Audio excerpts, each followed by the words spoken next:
Hey there, MSM3. I just want to give you a heads up at the start of this lesson. This is a lesson where you are probably going to want to watch some of the examples more than once. So if you watch it the first time and you're like, whoa, that was a lot of information, please understand that you can go back and watch it again.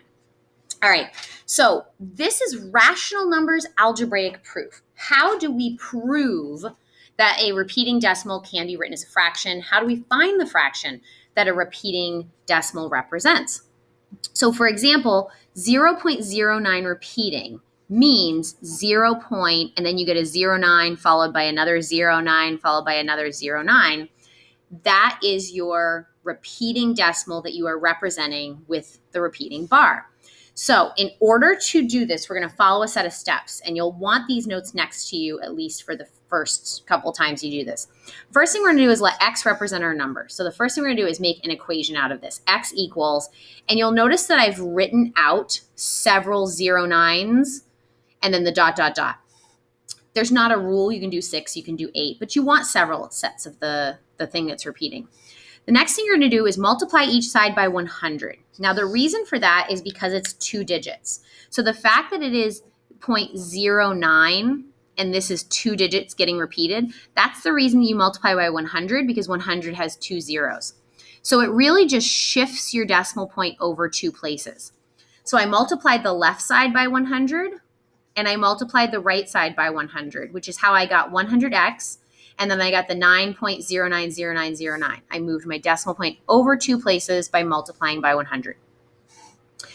Subtract the first equation from the second equation. So this first equation, x equals, is being subtracted directly underneath the new one that we got. So I had 100x equals 9.090909. I'm taking away x from the left side, leaving me with only 99 x's. And I'm taking away the 0.09090909. This and this are gone because I took that part away. I took away the repeating decimal, leaving me with only 9. Nice, friendly whole number. Then I'm going to divide both sides by the 99 and get x equals 9/99, or x equals 1/11. Now, it sounds like a pretty easy set of steps. The steps in and of themselves are easy. Remembering all the steps and performing them correctly is where it gets a little muddy. So let's take a look at some in live action. First thing we're going to do, let x represent your number. So I'm just going to write x equals.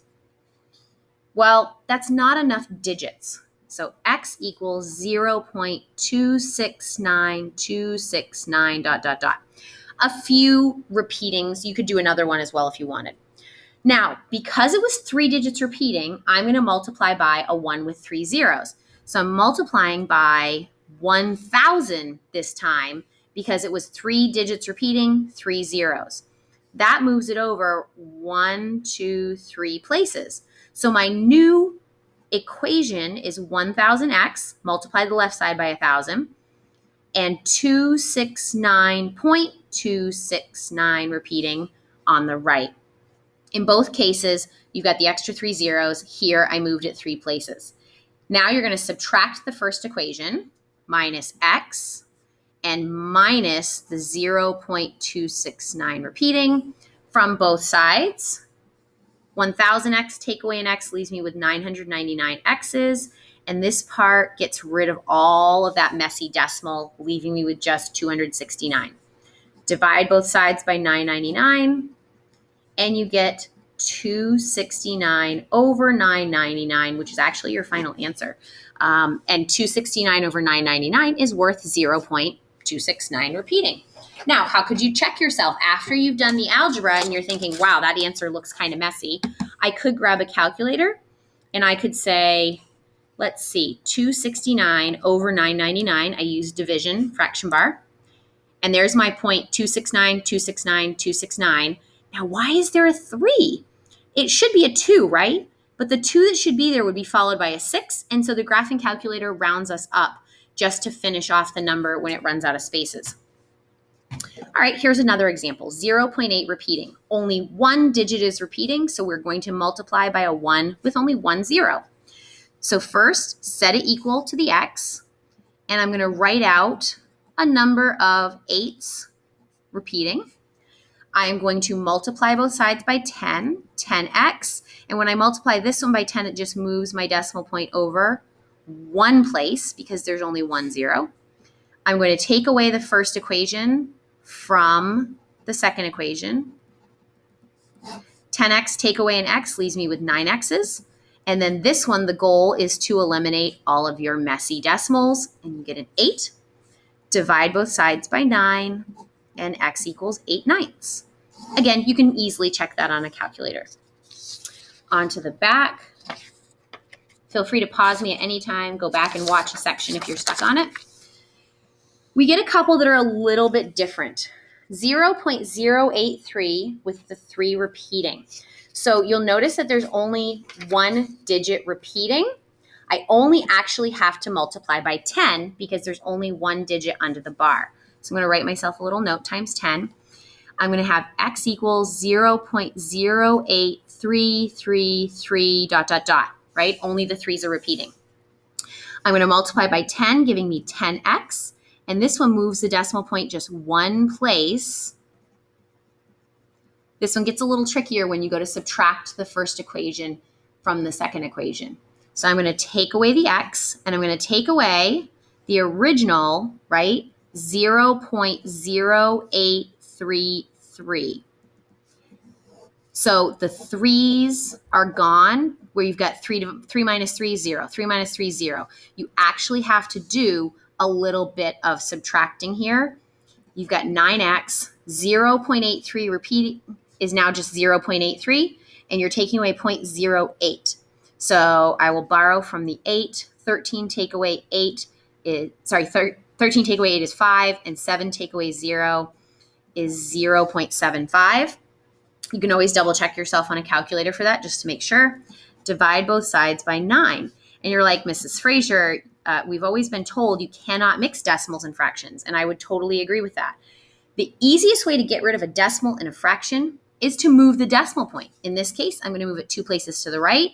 The 9 has a decimal point here. I'm going to move it 2 places to the right, giving me a much easier answer to work with, 75 over 900. And then I just need to worry about putting that in lowest terms. I might divide by 25, getting 3/36, which, I can still divide by 3, 1/12. You're not going to have a lot that are this complicated, that have this many steps, but this is a possibility where you get to a point where you need to simplify your answer. Last one here, 2, 3. I've got 2 digits repeating, so I'm going to multiply by 100, 2 repeating digits, 2 zeros. X equals 0.123123. When I multiply by 100, 100x, this is going to move my decimal point 2 places. So 12.3123. I'm going to take away the first equation. Notice it is 0.123123, 3123. Oh, sorry, it's just the 2 and the 3. 1, 2, 3, 2. Where am I going on here? 2's. 3, 2, 3. Oh, that's my problem right there. 2, 3, 2, 3. All right, so let me write that again. 100x equals 12.32323. I was trying to repeat the 1, and it doesn't have a bar over it. I'm taking away x, and I'm taking away 0.12323. The reason I knew I had made a mistake is because these digits should all line up and cancel until you get to right near the equal sign. 100x take away x is 99x. 12.3 take away 0.1 is 12.2. Divide both sides by 99. X equals 12.2 over 99. Easiest way to get rid of that decimal, move 1 place to the right. In the bottom, also move 1 place to the right. 129 over 990. Now, you may or may not catch this, that they can be, I'm very 9 happy, 12.2, 12.2. They are both even. So divide by 2, and you get 61 over 495. So I wasn't really smooth on this one. Happy to do it again in class. please let me know if you need more. And we will certainly not expect this to be mastered on the first day.